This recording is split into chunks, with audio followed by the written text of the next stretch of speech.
Hi friends, ఇక్కడ నేను మీకు చూపిస్తున్నాను రవ్వ కేసరిని. దీన్ని నేను కలర్ యూస్ చేయకుండా నేచురల్గా చేశాను. ఇందులో డ్రై ఫ్రూట్స్ యూస్ చేశాను. గీ కానీ తక్కువ యూస్ చేసి చేసామంటే హెల్దీనే. ఇది డ్రై ఫ్రూట్స్ ఎక్కువ యూస్ చేసి గీ కొంచెం లిమిటెడ్గా యూస్ చేసామంటే హెల్దీనే రవ్వ కేసరి కూడా. చాలామంది గీ ఎక్కువ వేసేస్తుంటారు. మరి గీ ఎక్కువ వాడటం కూడా అంత మంచిది కాదు. లిమిటెడ్గా వేసుకొని తిన్నామంటే కొంచెం హెల్దీ. చక్కెర కూడా ఎక్కువ వేసేకండి.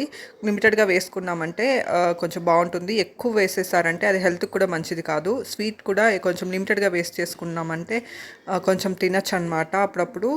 మీ దగ్గర సాఫ్రాన్ ఉంటే యూస్ చేసుకోవచ్చు. నా దగ్గర అయితే కుంకుమ పువ్వు లేదు కాబట్టి నేను వేయలేదు.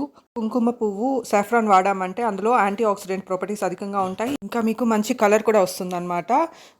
రవ్వలో వచ్చేసి మీకు ప్రోటీన్, ఫైబర్ అధికంగా ఉంటుంది. ఇంకా గీ లిమిటెడ్గా వాడామంటే అందులో విటమిన్ ఏ, డి, ఈ, కే కూడా ఉంటాయి. ఇంకా నట్స్ వచ్చేసి క్రంచీగా ఉండడానికి కాంట్రిబ్యూట్ చేస్తాయి. ఇంకా న్యూట్రియన్స్ కూడా అధికంగా ఉంటాయి అన్నమాట. ఆర్టిఫిషియల్ కలర్స్ అయితే వాడకండి. చక్కెర, నెయ్యి లిమిటెడ్గా వాడండి.